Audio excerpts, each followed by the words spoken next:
नमस्ते दोस्तों, आज हम बात करेंगे माँ ने बेटे को क्यों छोड़ दिया। शहर का नाम था सूर्यनगर, जहां उसी इमारतें सपनों की तरह चमकती थी और उनके नीचे बसी झुंगियां सच्चाई की तरह सिसकती थी। इसी शहर के पुराने हिस्से में रेलवे लाइन के पास बने एक छोटे से मकान में रहता था आदित्य। 12 साल का एक दुबला पतला लड़का, जिसकी आंखों में उम्र से कहीं ज्यादा सवाल थे। उसके लिए माँ सिर्फ एक रिश्ता नहीं थी, बल्कि पूरी दुनिया थी। वही जो सुबह उठकर स्कूल भेजती, वही जो रात को भूखे पेट सोकर उसे भरपेट खिलाती। मगर आदित्य को क्या पता था कि जिस दुनिया को वह सबसे मजबूत समझता है, वही एक दिन उसे बीच रास्ते में छोड़ देगी। आदित्य की माँ का नाम था कविता।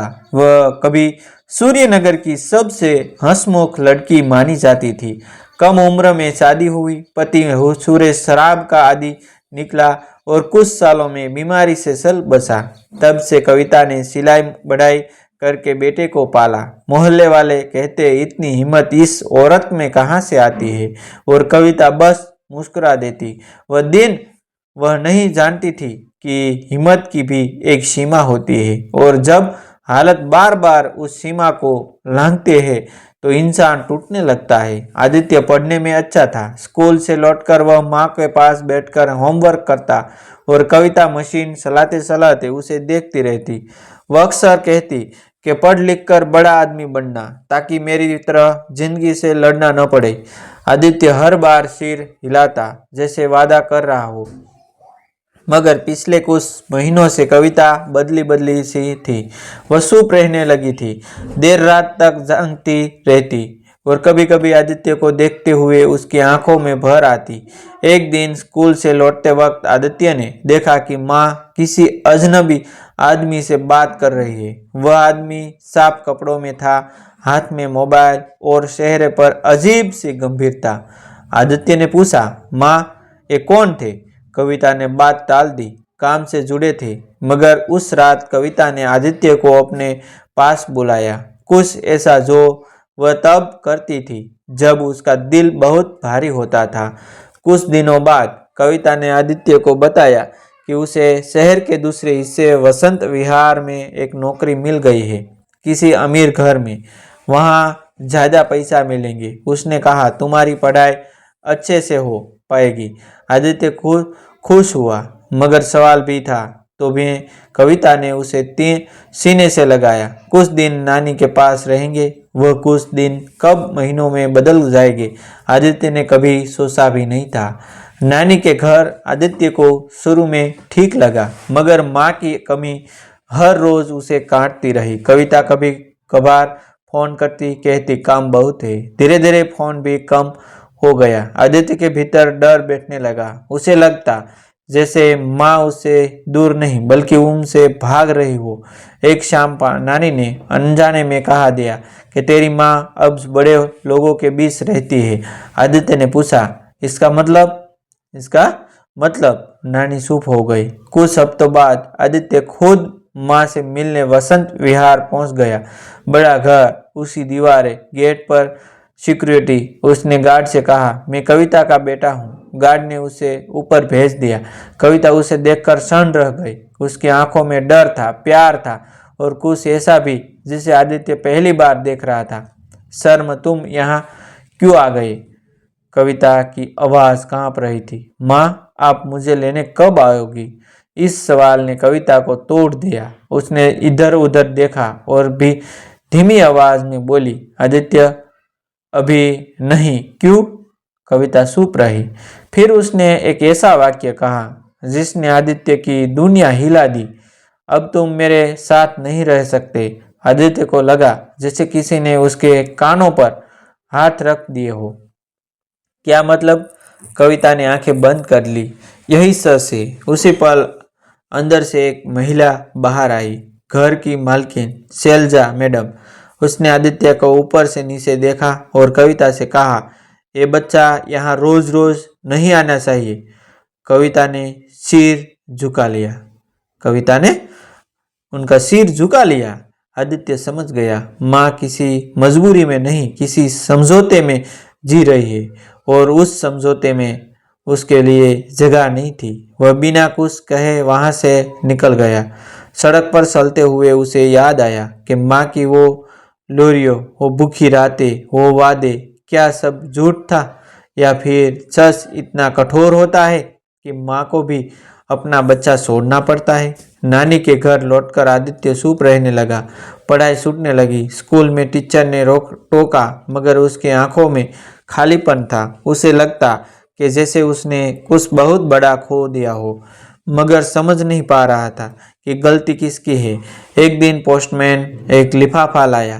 भेजने वाले का नाम था कविता शर्मा। आदित्य के हाथ कांपने लगे। उसने लिफाफा खोला।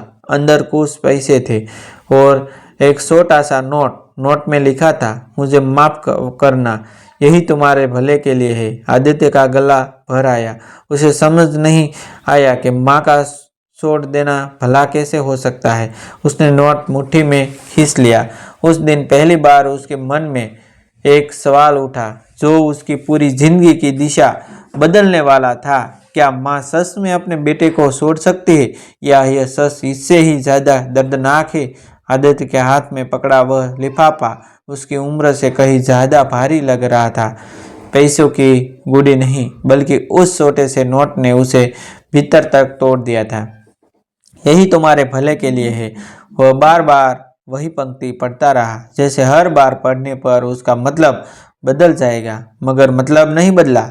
बस दर्द बाहर आता चला गया। उसी रात आदित्य ने तय किया लिया कि वह सच जाने बिना चैन से नहीं बैठेगा। अगले दिन वह सीधे वसंत विहार पहुंचा। इस बार गार्ड ने उसे रोकने की कोशिश की, मगर आदित्य की आंखों में जो दृढ़ता थी, उसने गार्ड को भी चुप कर दिया। भीतर पहुंचा तो देखा कि कविता अकेली बैठी रो रही थी। न शैलजा मैडम थी, न घर में कोई और। आदित्य ने पहली बार माँ को इतना टूटा हुआ देखा। माँ, अगर मैं बोझ हूँ तो साफ कह दो, आदित्य ने कहा। कविता ने सिर उठाया। उसकी आंखों में आंसू नहीं, शर्म और डर था। तुम बोझ नहीं हो, तुम मेरी ताकत हो। फिर उसने वो सच बताया जो अब तक छुपा था। शैलजा मैडम ने कविता को नौकरी पर रखते वक्त साफ शर्त रखी थी कि घर में बच्चे की आवाज़ नहीं होनी चाहिए। कविता ने मना किया था, मगर जब उसे पता चला कि शैलजा के पति की नज़र उस पर ठीक नहीं है, तब हालत और बिगड़ गई। नौकरी छोड़ती तो नानी का इलाज रुक जाता, किराया नहीं भर पाती और आदित्य की पढ़ाई भी छूट जाती। एक दिन शैलजा मैडम ने साफ धमकी दी, या तो बच्चा या यह नौकरी। कविता ने वही किया जो हर माँ नहीं कर पाती। उसने बेटे को खुद से दूर कर लिया ताकि वह सुरक्षित रहे। आदित्य सन्न रह गया तो आपने मुझे बचाने के लिए छोड़ा। कविता ने रोते हुए कहा, मैं तुम्हें रोज छोड़ती हूँ, हर सुबह हर रात। इसी बीच घर में हलचल हुई। शैलजा मैडम अचानक लौट आई। आदित्य को देखकर वह भड़क उठी, मगर इस बार कविता चुप नहीं रही। उसने सब कुछ बोल दिया, धमकियों, डर, मोर, मजबूरी। उसी समय पड़ोस की एक बुजुर्ग महिला माया आंटी भी वहां आ गई, जो सब सुन चुकी थी। उन्होंने शैलजा मैडम की सच्चाई मोहल्ले वालों के सामने रख दी। मामला पुलिस तक पहुंचा। शैलजा मैडम का रुतबा इस बार कम नहीं आया। कविता ने नौकरी छोड़ दी, मगर अब वह अकेली नहीं थी। माया आंटी और कुछ समाज सेवियों ने उसकी मदद की। आदित्य फिर से माँ के पास लौट आया, इस बार बिना किसी डर के। कुछ महीनों बाद सूर्यनगर में एक छोटा सा सिलाई केंद्र खुला। माँ की ताकत। कविता वहां काम करती और दूसरी महिलाओं को भी काम सिखाती। आदित्य स्कूल जाने लगा, पहले से ज्यादा मेहनत के साथ। एक दिन आदित्य में माँ से पूछा, अगर फिर से ऐसा हुआ तो? कविता ने मुस्कुराकर कहा, इस बार मैं छोड़ूंगी नहीं, लड़ूंगी। आदित्य ने समझ लिया कि माँ ने उसे छोड़ा नहीं था, बल्कि हालत ने माँ को तोड़ने की कोशिश की थी। और जब सच सामने आया तो माँ बेटे का रिश्ता और भी मजबूत हो गया। कभी कभी माँ का दूर जाना त्याग नहीं दिखता, मगर वही सबसे बड़ा बलिदान होता है। अगर माँ ने बेटे को छोड़ दिया कि यह कहानी आपके दिल तक पहुंची हो तो इसे यही मत रुकिए, लाइक करें ताकि हमें समझ आए जाए कि ऐसी सत्य और भावनात्मक कहानियाँ आपको पसंद आती है। शेयर जरूर करें क्योंकि शायद यह कहानी किसी माँ की मजबूरी और किसी बेटे की पीड़ा को आवाज़ दे सके। ऐसे ही दमदार, समाज को सोचने पर मजबूर करने वाले किस्सों के लिए हमारे चैनल आप सब्सक्राइब करें और बेल आइकन दबाएं ताकि कोई भी कहानी आपसे छूटे नहीं। आपका एक क्लिक हमारे लिए ताकत है और आपकी एक शेयर किसी रिश्ते को बचा सकती है। दोस्तों, ऐसी न्यू न्यू कहानी देखने के लिए हमारा चैनल आप सब्सक्राइब कर लीजिए जो आपको जीवन में कुछ नया करने का